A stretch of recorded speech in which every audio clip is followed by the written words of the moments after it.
So, Skrulls are the bad guys.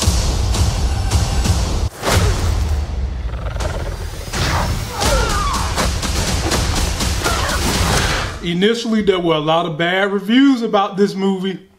In this video, I'm going to discuss what was good, what was bad, what was true from the early reviews, and we're talking Captain Marvel, and it starts right now.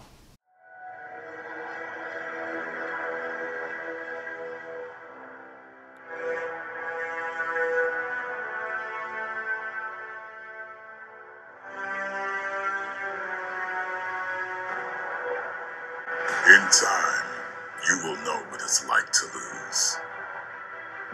To feel so desperately that you're right, but to fail all the same. Dread it. Run from it. Destiny still arrives.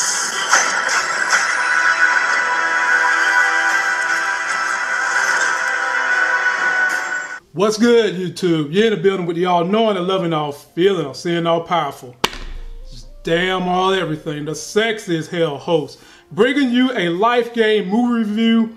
We're talking about Captain Marvel. How was the movie? And I'm going to jump right on into it. But first, as we always do, we put on the +7 glasses of movie reviewing and streaming because we're working on skilling up this craft. Bringing you a more informed YouTube experience, something better to look at. Please subscribe to my channel if you like any of the content we put out. We have come to have a huge expectation with Marvel. And if you're going to the theater thinking this is going to be a top 5 Marvel movie, I'm sad to break it down for you. It's not going to be that good. And when Marvel has set such a high expectation for their movies, it can be a letdown if you go to the movie and it's not exactly what you want it to be from jump. What this movie is, in essence, is kind of a catapult to EndGame, but also the catapult to restarting the whole entire Avengers brand in general. Now, the very beginning of this movie starts with Brie Larson on the Kree home world. She's part of a special forces team called Star Force, and her captain is played by Jude Law, who did a great job in this movie. That's where it starts at. And in the very beginning, they get some kind of special ops where they've got to go to another planet to hunt down Skrulls. That's how this movie starts out. Now, from the very beginning of this movie, I'm not gonna lie to y'all, it's kind of slow. The first hour or so, if you are a high impact, high intensity junkie, you might be a little disappointed with this movie in the beginning, which might be why so many people try to give it bad ratings. However, the movie picks up in the second half with a lot of action. You know, throughout the movie, Brie Larson winds up getting on Earth because she was hunting down a Skrull. She loses her memory. She got to figure out about her powers. That's kind of the meat and taters of the movie until the end when she blossoms and figures out how to use them damn powers. Good gracious sake. Be on the lookout for that. Now let's just kind of talk about the acting in the movie. Everybody did fine, but a lot of people are saying how Goose the Cat, Ben Middleton's character, who was the head of the Skrulls, he was like their captain. These two people are stole the show. With any Marvel movie, you're going to get a little bit of humor, you're going to get a little bit of drama, and you're going to get action. The action in this movie was pretty decent, maybe not the best you've seen before. Some people might even complain about the CGI, which I thought was fine. It was better than some of the CGI in Black Panther, but some people might have that gripe about the movie. Overall, I would say that this movie is kind of middle of the pack.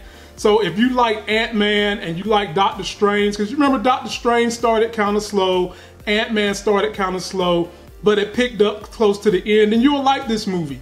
In terms of the storyline, this is a well done storyline. They go back and forth in time, weaving the story together. So if you are a storyline fan of Marvel, this is definitely going to be in the top 5 storylines, but not your top 5 overall movie. And the action was good. I think that's the best thing I can say without spoiling anything right now. There are 2 post-credit scenes, and you're going to want to stay for both of them. If you're not familiar with Marvel movies, they usually do 2 post-credit scenes. The very first one is critical for EndGame.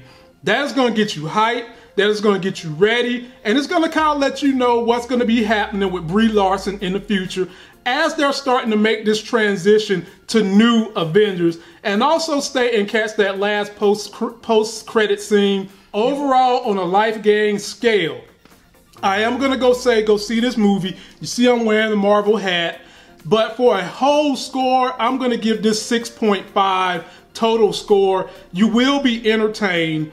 It starts very slow in the beginning, but it picks up toward the end, and it leads to a greater narrative of a movie. So go in there with that expectation, take the kids, have some fun, leave me some comments, and let me know what you think. And should I do a spoiler review after everybody's seen it? That's gonna do it for this video. Don't forget to like my video. Please comment and subscribe. Go get yourself a life gain. If you made it this far through my video, please consider donating to my link on Patreon. If you're someone trying to build your YouTube, or you've got questions about anything I do on my channel, hit that link to get an hour consultation with me on anything I cover on my YouTube channel so I can help you grow and get those life gains.